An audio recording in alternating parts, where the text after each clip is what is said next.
नमस्ते दोस्तों। फायर आज की ड्राइंग कोई नॉर्मल ड्राइंग नहीं है। आज मैं बनाने वाला हूँ भारतीय क्रिकेट के स्टार शुभमन गिल का एक realistic pencil portrait. Fearful face, लेकिन इस ड्राइंग में असली मजा आएगा इसके शेडिंग, हेयर डिटेल और चेहरे की रियलिस्टिक फिनिश में। तो वीडियो को बिल्कुल स्किप मत करना, क्योंकि आखिर में जब पूरी ड्राइंग तैयार होगी तब आपको खुद फर्क समझ आएगा कि शुरुआत में ये सिर्फ एक स्केच था और आखिर में कितना रियलिस्टिक बन गया।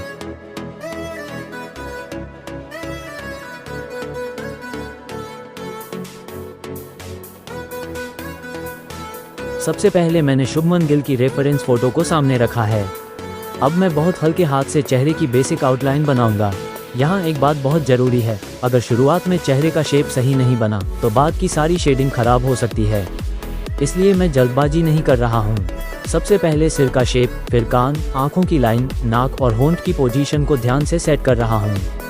यही छोटी छोटी चीज़ें बाद में पूरी ड्राइंग को रियलिस्टिक बनाने वाली हैं।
अब आता है मेरे पसंदीदा पार्ट में से एक, बालों की डिटेलिंग।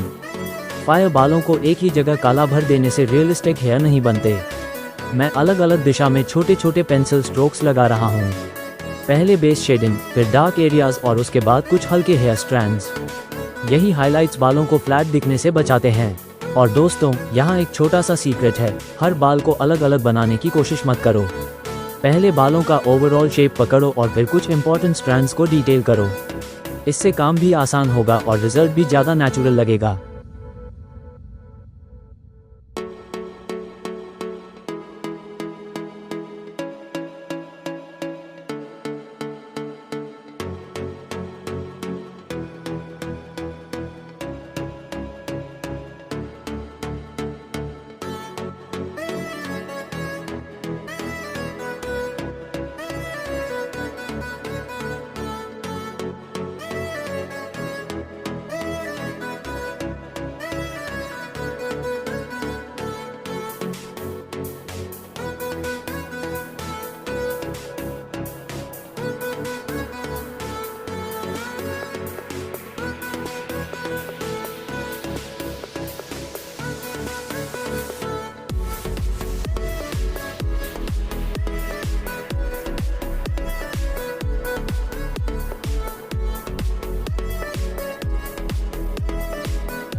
अब शुरू होती है पूरी ड्राइंग की सबसे इम्पॉर्टेंट चीज़, शेडिंग।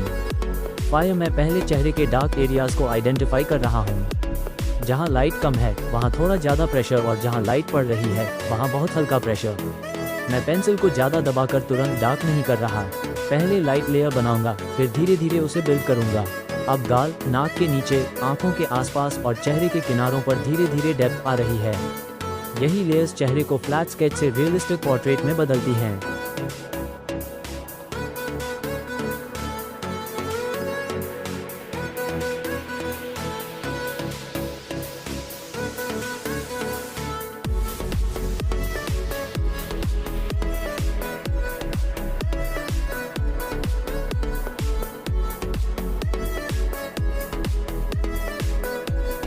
अब शुरू होती है चेहरे की असली डिटेलिंग।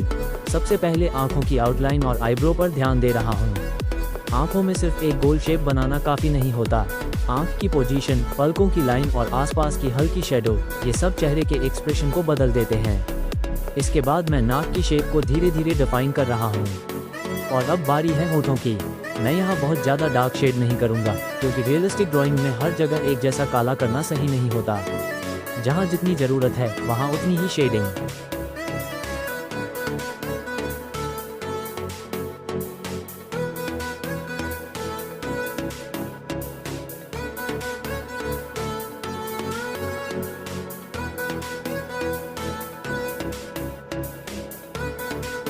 अब मैं ड्राइंग में थोड़ा और कंट्रास्ट बढ़ा रहा हूँ। कुछ एरियाज़ को डार्क करने से बाकी हल्के एरियाज़ और ज़्यादा हाईलाइट होने लगते हैं।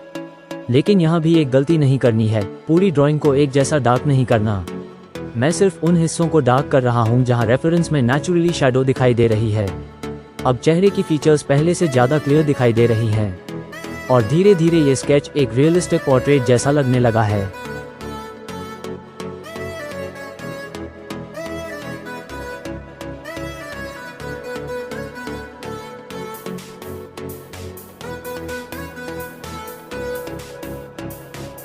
अब हम पहुंच चुके हैं फाइनल डिटेलिंग के पास। फायर में बालों में कुछ छोटे हाइलाइट्स, चेहरे में हल्की टेक्सचर और जर्सी में ज़रूरी डिटेल्स ऐड कर रहा हूं। अब मैं पूरी ड्राइंग को थोड़ा दूर से देखकर चेक कर रहा हूं। कहीं आंखों की पोजीशन गलत तो नहीं, कहीं शेडिंग बहुत ज़्यादा डार्क तो नहीं, कहीं कोई हिस्सा बाकी चेहरे की तुलना में ज़्यादा लाइट तो नहीं। ये फाइनल चेकिंग बहुत ज़रूरी है, क्योंकि कभी कभी ड्राइंग को पास से देखने पर सब परफेक्ट लगता है, लेकिन दूर से देखने पर छोटी गलती दिखाई देती है।